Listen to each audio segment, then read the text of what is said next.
Sejarah koperasi. Koperasi didirikan dalam rangka membantu anggota Korpri, khususnya di pemerintahan Kota Magelang, dalam mengatasi kesulitan dalam bidang ekonomi, hukum, dan sosial.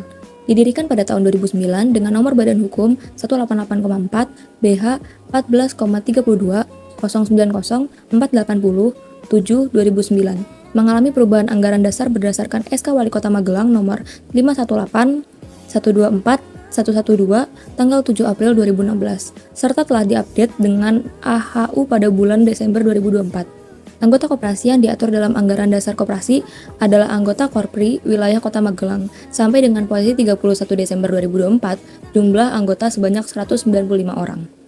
Fungsi dan tujuan koperasi yaitu membangun dan mengembangkan potensi dan kemampuan ekonomi anggota pada khususnya dan masyarakat pada umumnya untuk meningkatkan kesejahteraan ekonomi dan sosialnya, berperan serta secara aktif dalam upaya mempertinggi kualitas kehidupan manusia dan masyarakat, memperkokoh perekonomian rakyat sebagai dasar kekuatan dan ketahanan perekonomian nasional dengan koperasi sebagai sokogurunya, berusaha untuk mewujudkan dan mengembangkan perekonomian nasional yang merupakan usaha bersama berdasar atas asas kekeluargaan dan demokrasi ekonomi.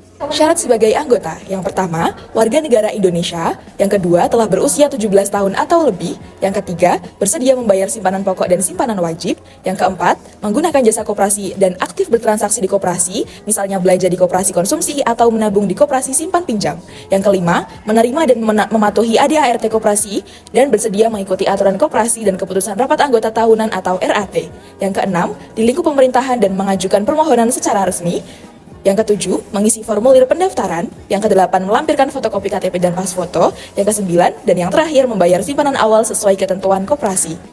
Hak dan kewajiban anggota.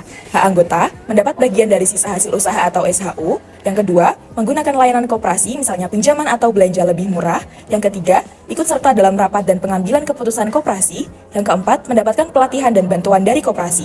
Kewajiban anggota, membayar simpanan pokok dan wajib sesuai ketentuan. Yang kedua, mematuhi aturan dan keputusan koperasi. Yang ketiga, aktif berpartisipasi dalam kegiatan koperasi. Dan yang terakhir, menjaga nama baik dan keberlangsungan koperasi. Hak dan kewajiban pegawai. Hak pegawai. Yang pertama, menerima gaji dan tunjangan. Yang kedua, bekerja dalam lingkungan yang layak. Yang ketiga, mengajukan cuti dan istirahat. Yang keempat, menerima pelatihan dan pengembangan diri. Yang kelima, mendapat insentif berdasarkan kinerja. Dan yang terakhir, mendapat perlindungan hukum. Kewajiban pegawai. Yang pertama, melaksanakan tugas sesuai perjanjian kerja. Yang kedua, menjaga kerahasiaan dan keamanan data koperasi. Yang ketiga, mematuhi peraturan dan kebijakan koperasi. Yang keempat, memberikan pelayanan yang baik kepada anggota. Dan yang terakhir, menjaga nama baik koperasi.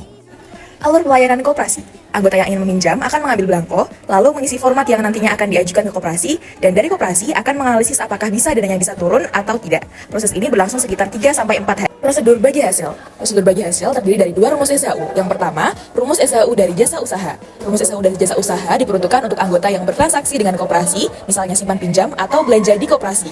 SHU jasa usaha rumusnya sama dengan presentasi SHU jasa usaha dikali total transaksi anggota dibagi total transaksi seluruh anggota. Sedangkan rumus SHU dari jasa modal untuk anggota yang memiliki simpanan atau modal di koperasi.